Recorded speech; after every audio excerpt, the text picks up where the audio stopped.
আসসালামু আলাইকুম, সকলে কেমন আছেন? আশা করি ভালো আছেন। আমি আসছি আজকে চট্টগ্রাম আগ্রাবাদে। এখানে বর্ষাকালে যখন জোয়ার থাকে তখনও পানি থাকে এবং বর্ষার বৃষ্টিতেও প্রচুর পরিমাণ পানি হয়। আপনাদেরকে দেখাচ্ছি, এই যে দেখেন, এটা হচ্ছে আগ্রাবাদ কমার্শিয়াল এরিয়া। তো আজকে গিয়েছিলাম ব্যাংকে। তো ব্যাংকে যাওয়ার সময় দেখলাম যে এই অবস্থা, দেখেন কি পরিমাণ পানি। এখানে যাত্রী ভোগান্তি থেকে শুরু করে, যেমন 30 টাকার রিক্সা ভাড়া এখানে 100 টাকা নিচ্ছে। এক হচ্ছে আর্থিকভাবে ক্ষতি হচ্ছে, আরেকটা হচ্ছে জনভোগান্তি। এটা বছরের পর বছর লেগেই থাকে, পানি নিষ্কাশনের কোনো ব্যবস্থা নেই।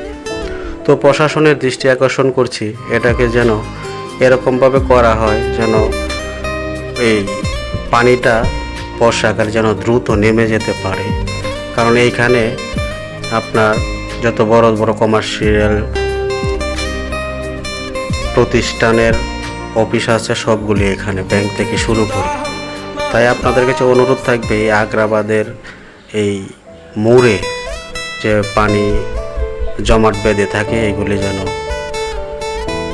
পানি নিষ্কাশনের ব্যবস্থা করা হয়। আপনারা তো দেখতেই পাচ্ছেন কি পরিমাণ পানি, অল্প বৃষ্টিতে সবসময় পানি লেগেই থাকে।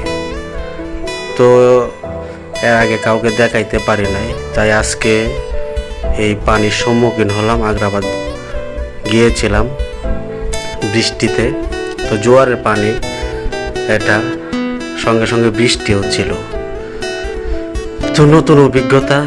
এখান থেকে গত বছর অনেক মাছও ধরেছে, যেগুলি আপনাদেরকে দেখাইতে পারি নাই। এখানে যখন আরও বেশি পানি হয় তখন এখানে বিভিন্ন ধরনের মাছ থাকে। এবং দেখেন দোকানপাটগুলি প্রায় তলিয়ে যাবার মতোই, গাড়িগুলি প্রায় চাকার বাম্পার পর্যন্ত ডুবে গেছে। তো কবে জানি এই দুর্ভোগ কমবে তা জানি না, তবে সকলের প্রতি আহ্বান রইল এটা যেন দ্রুত নিষ্কাশন করা হয়।